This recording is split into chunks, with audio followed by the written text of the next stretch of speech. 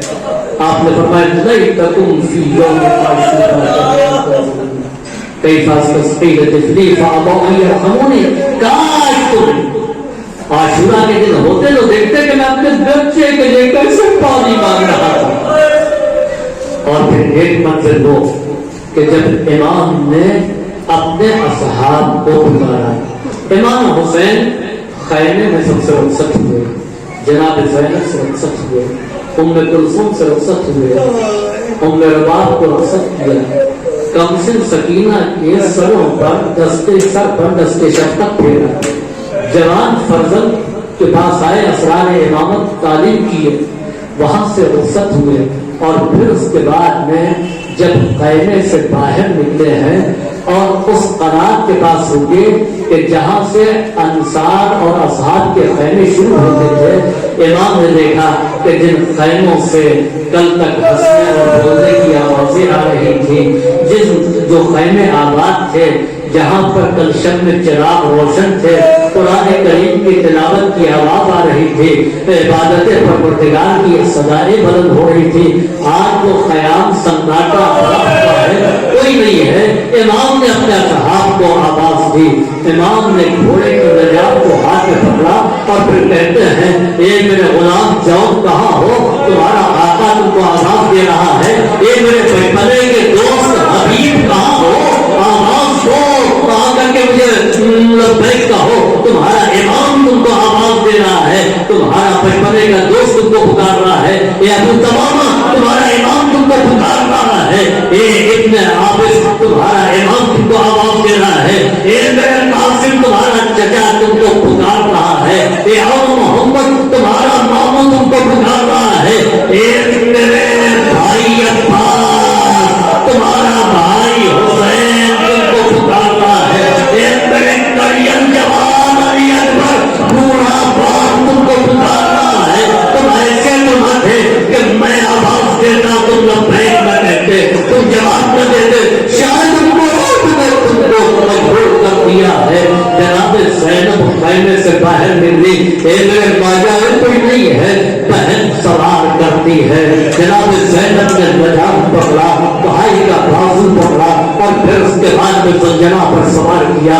امام زنجنا پر سوار ہو کر کے نکلے ہیں، کمسن سکینہ آخری خیمے پر آ گئی اور آگے کہتے بابا اگر موقع ملے تو ایک مرتبہ اور آئیے گا تاکہ ہم آپ کی زیارت کر لیں۔ ادھر زینب رخصت کر کے خیمے میں گئی، بچی ڈر خیمہ پر آ کر کے کھڑی ہو گئی کہ شاید بابا ایک مرتبہ اس طرف آ جائیں تو دوبارہ ملاقات ہو جائے۔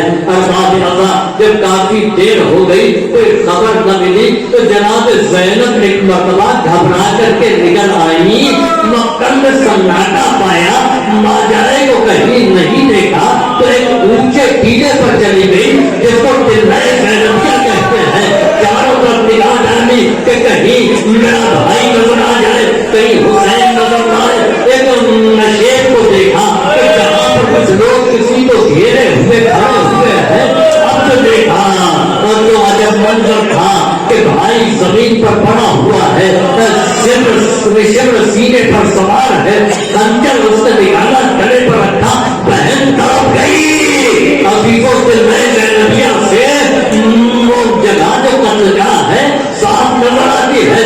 جناب زینب نے کہا شبر میرے ماں جائے گا گلا نہ کاٹ، میرا بھائی سڑکوں سے دور ہے، تھوڑی دیر کا میدان ہے، حسین یوں ہی دم توڑ دیں گے، مگر شبر زمانہ خنجر گلے پر رکھ دیا۔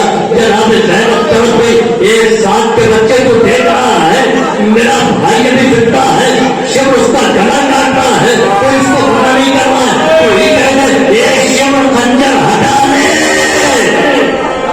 سارے ساتھ میں کوئی جواب نہیں دیا، بہن دیکھتی رہی، بھائی کا گلا کٹتا رہا، ارباب اعضا سرو تن میں جدائی ہو گئی۔ روایت کہتی ہے کہ امام کا راہبر حصار توڑ کر کے امام کے قریب آیا، کٹی ہوئی گردن کے پاس پیشانی کو رکھا، لہو مرا، دوڑتا ہوا خیمے کی جانب چلا،